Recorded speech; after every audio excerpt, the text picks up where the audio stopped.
Welcome to Future Online Academy. In today's class, we are going to look at sales ledger, sales ledger accounts, trades or trade payables accounts. Our main key aspect is sales ledger accounts. They can call them trade receivables accounts. It's one and the same thing. What are you required to know? You need to know, number one, the definition. Number two, we are going to look at the purpose. Number three, on how to prepare. According to the definition, what is a sales ledger account, or what is a trade receivables account? It is a subsidiary book. You need to know these key concepts. It is a subsidiary book which is used to record credit transactions between a customer and the business. For example, we can give an example of TM, Pick and Pay, and Bakerzin. This is a practical example in Zimbabwe. I have defined a sales ledger account as a subsidiary book which is used to record credit transactions between a customer and the business. You will be awarded with a mark. According to IGCSE, you may be required to define what is a sales ledger account. What is the purpose of a sales ledger account? Now I'm going to dive into the purpose of a sales ledger account. The purpose is to track the amount owed by the customer. Mostly you want to track the amount owed by the customer. Yeah, I'm not going to limit you to just one purpose. You are going to also research.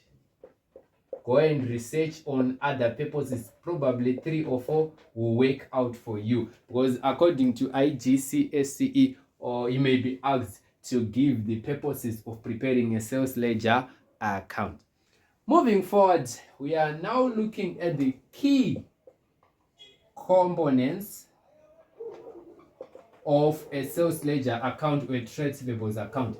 The key components of a sales ledger account or a trade receivables account, the first one is the credit sales. What are credit sales? These are goods sold on credit. Then number 2, we have sales returns. Sales returns, these are goods returned by the customer to the supplier or the business.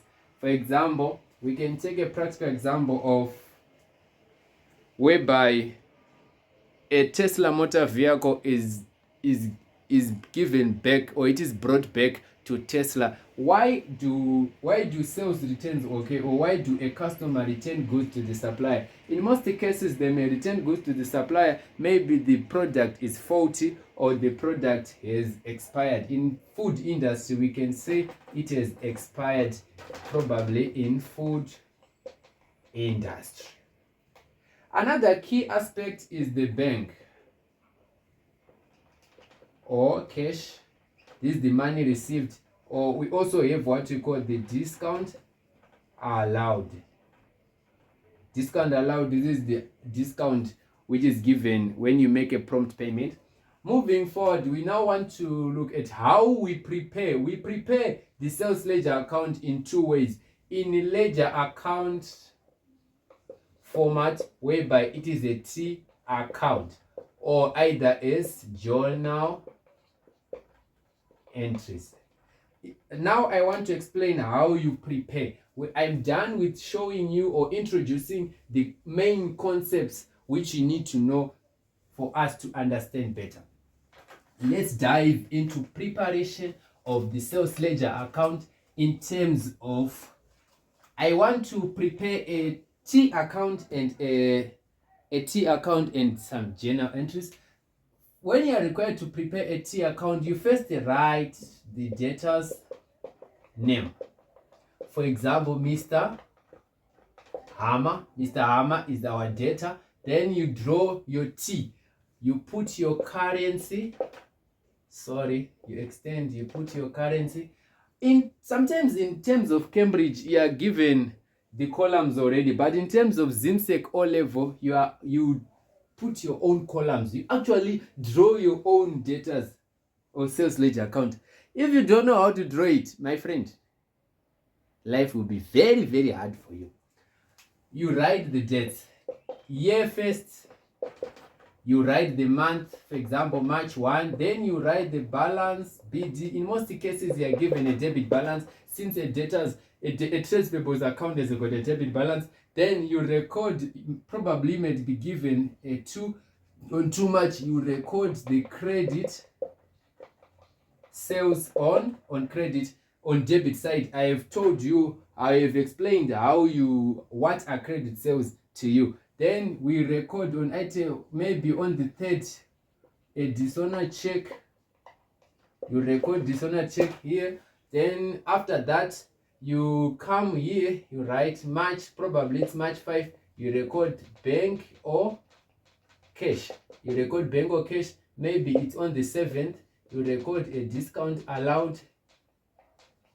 After recording a discount allowed, probably you also record some sales returns. Maybe we suppose that they occurred on the 8th of March, sales returns. After recording sales returns, there is no other thing which you can record. Now we can actually balance off. Our balance CD appears on this side. Sometimes I will definitely explain it in the example. We record our transactions. We write our year. It will be April 1, balance BD. It will be this figure.